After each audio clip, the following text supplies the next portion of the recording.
We will be making a series of videos on Shinty equipment, covering Shinty balls, Shinty helmets and the Shinty sticks. In this video, we will be looking at the Shinty balls. We'll look how the Tanera Pro ball has been developed. We will also look at the range of Shinty balls we now have available. But first of all, let's take a step back and we'll look how the balls were originally made and the rules and the regulations surrounding the Shinty ball. In the 1800s, you see Shinty balls made with wood and rubber. Here we have a wooden Shinty ball that's been made from the knot of a tree. Round about the same time, it would be typical to see Shinty balls made from horse's hair and seaweed. Round about the 1920s, a Major Roberts developed a new Shinty ball, where the inner core was made of cork and string. It was then wrapped in leather. This is the ball that most people recognise today and has not changed much in the last 100 years. Here we have what's developed into the white Shinty ball, which is still used today. The rules surrounding the Shinty ball state that the weight should be between 70 grams and 85 grams. The ball should, the same as a Shinty stick, fit through a 2.5 inch ring. The Shinty ball itself is classed as a number 3 ball, where the hurling ball is classed as a number 5.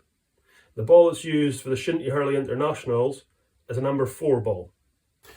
So let's have a closer look at the older balls. Here we have an old black ball which traditionally was made by Mr. McKellar. These were regarded by some as the best balls of the time. The ball started with a square bit of cork which was rounded, was wrapped in string and then encased in leather. We have a similar ball that was made around the same time, which we managed to cut open, so now we can have a look inside.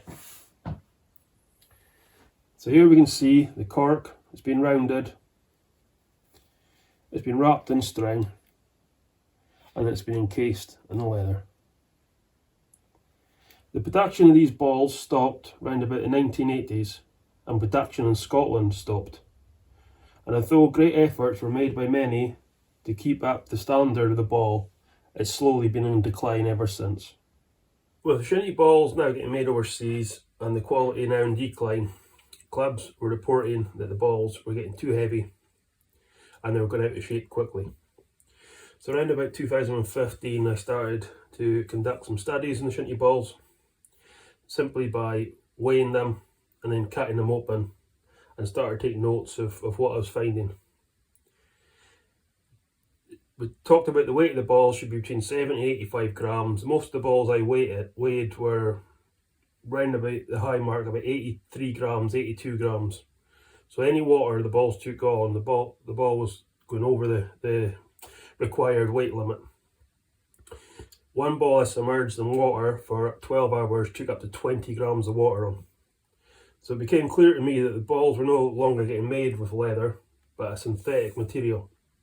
And what was happening was the water was getting drawn in through the synthetic material. It was getting absorbed within the cork and then quickly going out of shape. So here we've got some examples of when the ball's been cut open and the cork's just falling apart with inside it. Here we can see the outer synthetic skin with the string, but here we have a ball that's quite a bad shape and it's completely out of shape, and the cork's completely fallen apart within it. So the first steps I took was to have the balls made again with real leather. I had some made at 70 grams and some at 80 grams. This was to see how the balls performed at different weights. Although the real leather definitely improved the ball, the water was not getting absorbed in through the shell of the ball, but the water was still penetrating through the seam. So here we have the ball made with real leather, but the water is still coming in through the seams.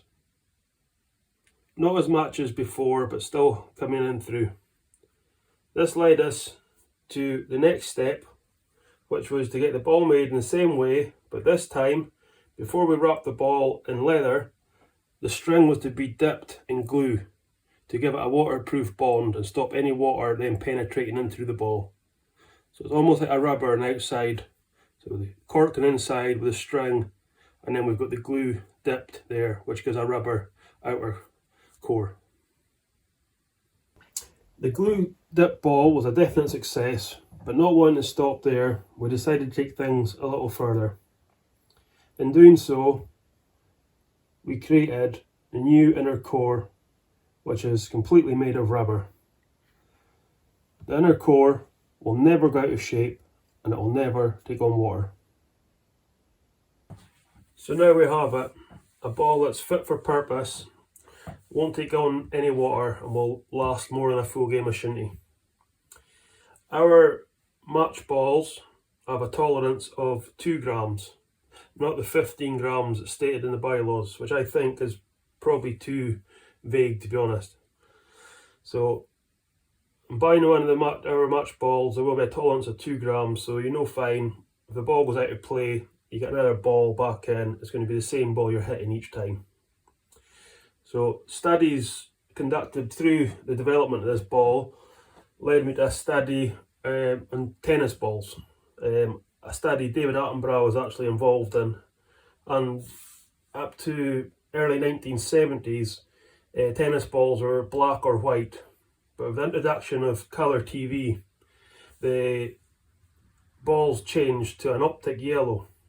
It's been scientifically proven that that is a better ball to see, especially the speed these balls travel at, and certainly from a spectator's point of view for the telly. So why stop there? We decided then to look at the visibility of the ball. So we've still got the white Pro ball, but we also developed an optic yellow Pro ball. So as we said, we have the white Pro ball, the optic yellow Pro ball.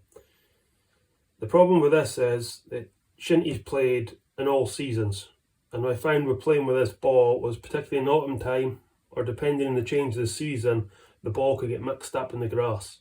So as though it was very visible, or the added visibility was in the air, certainly for the players on the ground, it became quite confusing to see the ball sometimes. You couldn't see it within the grass.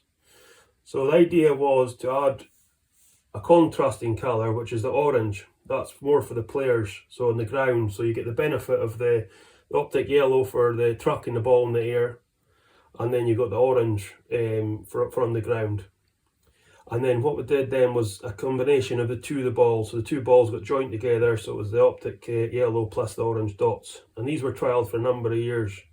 Now I must say, I've been working this ball now for close to 8 years, and I've had no help or support whatsoever by the governing body.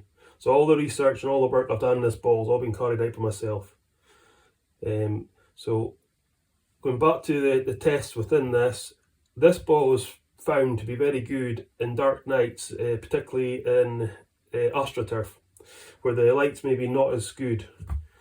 Funnily enough, this ball works better, in a cloudy day or when it's sunny as well, because this gets lost within the clouds and lost within the sun. So the optic yellow definitely gives a contrasting colour. So the development of the ball, this was used probably about 2 years ago. And then this ball was the one I took out for 2023.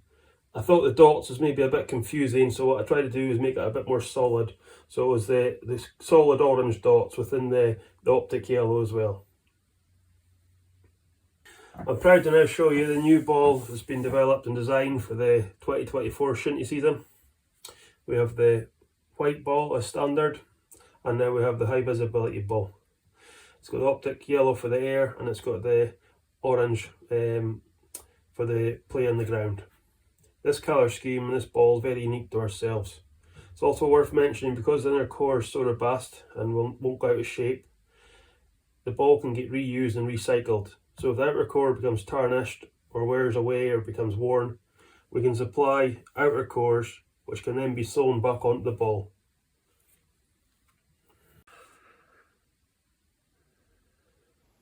So we discussed the outdoor ball. Now we can take a look at the new indoor balls.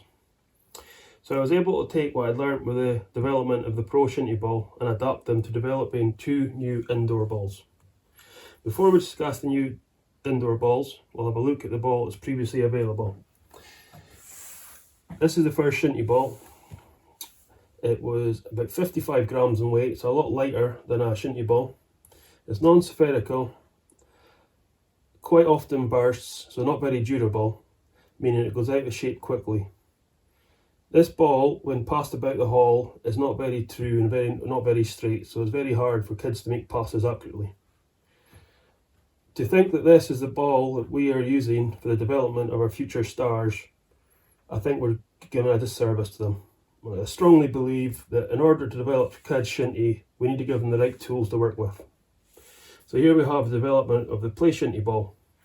The play Shinty ball is 60 grams, still lighter than a Shinty ball, but a compromise had to be made to keep the softness within it.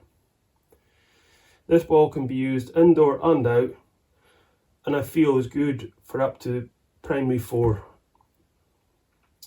The kids can now get the ball off the ground and they can stop the ball with their chest without hurting themselves. Then we're in Shinty Academy 4 years ago, but a year's supply of this ball's off us, and I've not had to replace them since.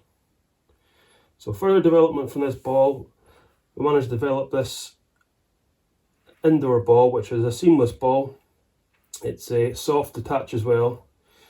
But the beauty about this ball is it's the same weight as a Shinty ball.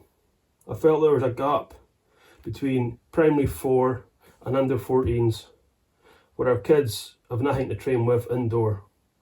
So this ball is the same weight as a Shinty ball, so when the kids then come outside after winter time, they're using the same weighted ball, both indoor and out. I find when our kids were using the lighter ball, when they then had to use the heavier Shinty ball, they were finding it hard to hit the ball because the strength wasn't there. So here we have it, a new play Shinty ball and a new indoor ball for the older kids, which will coincide with a new indoor Shinty stick I am developing at the present. I will discuss more about this when we do the video on the Shinty sticks. So there we have it, our full range of balls now available for the 2024 season. These balls are all available online at shintyworld.com. Any questions or queries, please get in touch. Thank you for watching.